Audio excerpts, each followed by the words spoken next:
Yes. Yes, my name is Jeffrey Last. I've been a resident of the Big Island for 34 years. I live in Leilani Estates. Excuse me, I lived in Leilani Estates, and that's what this is all about. My testimony here and human services. We got a letter from the Civil Defense Agency that said that our area, and I'm sure you've heard about this, was an uninhabitable area. I live in Upper Leilani. I have not lost my home yet. I have a home there still. But it was uninhabitable, and we're in a voluntary evacuation area. My wife is 76 years old. I'm 70. She has a heart condition. She can't live there. It's impossible for her to live there. It would kill her to live there. But because we're in a voluntary evacuation zone, FEMA has rejected any assistance to us because my house is still standing. Can't live in it. Don't want to live in it right now. Hope maybe I can live in it again in the future. We live on a fixed income.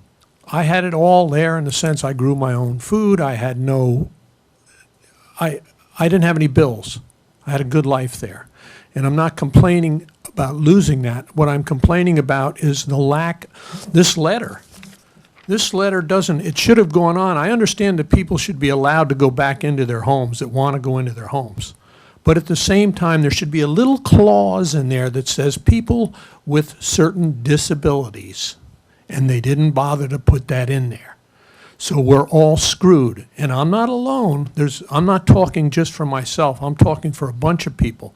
So I want you to be very aware of this so that you can put some pressure on these folks here, that are some of them that are sitting right in here, the civil defense people, and tell them to change this letter to have the little clause that people with special disabilities can then get some help. FEMA refused us, just flat out. I got the letter the day after, FEMA, from some guy in Maryland, you know, and my response to that man in Maryland, he should have been living out in Leilani on Monday night before 4th of July when there was this horrible lightning storm. And you can't even imagine. And somebody's supposed to live there with a bad heart? So anyway, I just wanted to bring that to your attention, that something has to be done. Somebody has to, I know you're all overworked. I know this is unbelievable, and I'm living in the middle of it. It is unbelievable. And thank you very much. I love living here. It's my home. It's my life. And I want to see this rectified so that we can get some assistance to rent. We live on $1,200 a month. Thank you. I just wanted to follow up on that testimony of that Mr. Last, see if there's anything that can be done. I know you touched upon it briefly, Roy, and quite frankly, I did get a phone call from a family that I was working with. They're actually a foster family, special licensed foster family, which means they're relatives of the kids who are in foster care. They had to move out from Leilani, and they gave me a call and they said, they're voluntary evacuees, but they weren't able to get assistance, because they had to move the kids out because it's bad, for them. Is there anything that can be done, in terms of the language, or is it something that's required? You guys are just following the what FEMA is telling you guys to do. It's just so many different factors pulling at each other. So these letters were prompted by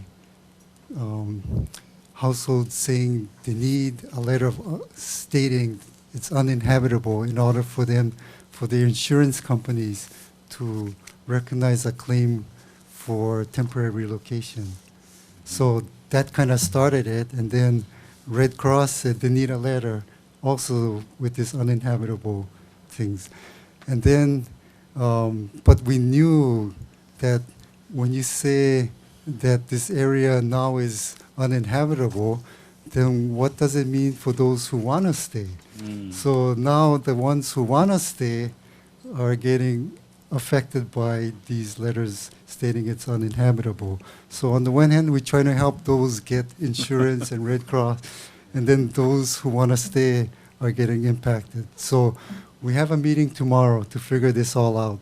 FEMA, SBA, Small Business Administration, the housing office, the real property tax, civil defense. We're all meeting to see what's happening, because FEMA had told us that they don't need letters, that people should register, and that FEMA will send their own inspectors.